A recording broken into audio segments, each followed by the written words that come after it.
In 1946, S. Truett Cathy and his brother opened a restaurant called the Dwarf Cafe. This little restaurant did well, and Cathy decided to open a second restaurant. Just as things were beginning to pick up, the second restaurant caught fire and was burned to the ground. Cathy didn't have any insurance on the new restaurant, so the fire nearly destroyed him financially. He had to work extra hard at his first location just to stay afloat. But there was one thing that he would not compromise on. No matter how bad things got, he was never open on Sunday. Through a crazy path of luck and persistence, Truett Cathy became the founder of Chick-fil-A. Truett placed his first Chick-fil-A restaurant in a local indoor mall that was newly opened. Even though most of the shopping in the mall occurred on Saturday and Sunday, there was one thing that Truett Cathy would not do. You guessed it, he would not open on Sunday. This stance caused Cathy to be ridiculed by his critics and bullied by mall owners. In fact, many malls would not allow Chick-fil-A stores near their location simply because they refused to be open on Sunday. You see, Truett Cathy took a stand and made a decision that he would never open his businesses on Sunday. He did this because of his Christian upbringing and his obedience to the fourth commandment found in Exodus 8. It goes like this: remember the Sabbath and keep it holy. Cathy knew that this decision would not be a popular one, but it was his decision to make, and he was willing to endure the consequences of his decision. In life, you always have the right to choose your path. One of the most magnificent freedoms that we are given by God is the right to make our own decisions. Our decisions are often based on our culture, which is where we were raised, and our conditioning, which is how we were raised. But here's the catch. Your right to choose to follow what you believe to be true does not mean that others have to believe that truth, nor should they be expected to support your decision. Let me say that in a different way. When you make a choice to do something, others also have the choice to accept or reject you and your decision.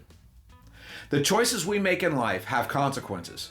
If someone judges you because of the choice that you made, that is their right, and they have to live with that choice. In my life, I've watched people get offended when others judge them for poor or past decisions. Unfortunately, it is true that past performance usually predicts future performance. So most of the time, the judgment is actually justified. Usually when this happens, though, the person that is offended goes into a rant about how they should not be judged for their right to do what they want. Well, wrong. When I was a teen, all of the cool guys got their left ear pierced and wore a diamond stud in that ear. Once I turned 19 and was in college, I decided that I wanted to do that too. In passing, I mentioned to my dad, I'd like to get my ear pierced. His response? Well, he said, you can do anything you want, but you're no longer welcome to stay at my house if you do. Well, I had a choice to make, didn't I? And after much thought, I wisely chose to keep a roof over my head and gave up the earring. 3 years later, I interviewed for a job as a car salesman at a local car dealership. The interview went well, and I was eventually offered the position. Later, I overheard the general manager talking to one of the other managers, and he mentioned that he would never hire a man that had gotten their ears pierced because he believed that it displayed bad judgment, and he didn't want them representing his company.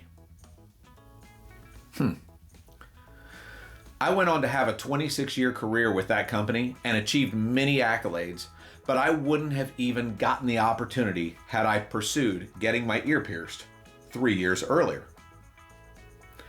Every choice we make in life has consequences. Have you ever stopped to think about whether a decision you're about to make is really worth cutting off a future opportunity? Truett Cathy made a decision to stay closed on Sunday, even though it would hurt his bottom line and it opened him up to a lot of criticism. He didn't expect others to understand or even support him, nor did he judge the people that criticized him for his decision. He knew that his decision was out of the ordinary and that he was willing to stand by it while showing grace to his critics. And that is the real key, isn't it? Showing grace to our critics.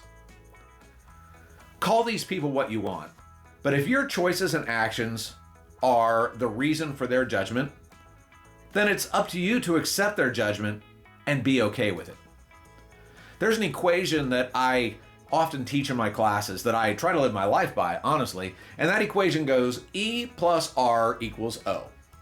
Event plus response equals outcome. So when an event happens, your response is a reaction to that event, and your response will equal the outcome of that event. So whenever you're faced with a life-changing choice that everybody's going to see, and you're going to stand by your decision and stand by your commitment, and you may have to live with that decision for the rest of your life, you need to remember that the choice is yours, but the decision to acknowledge your choice as a wise one is everybody else's.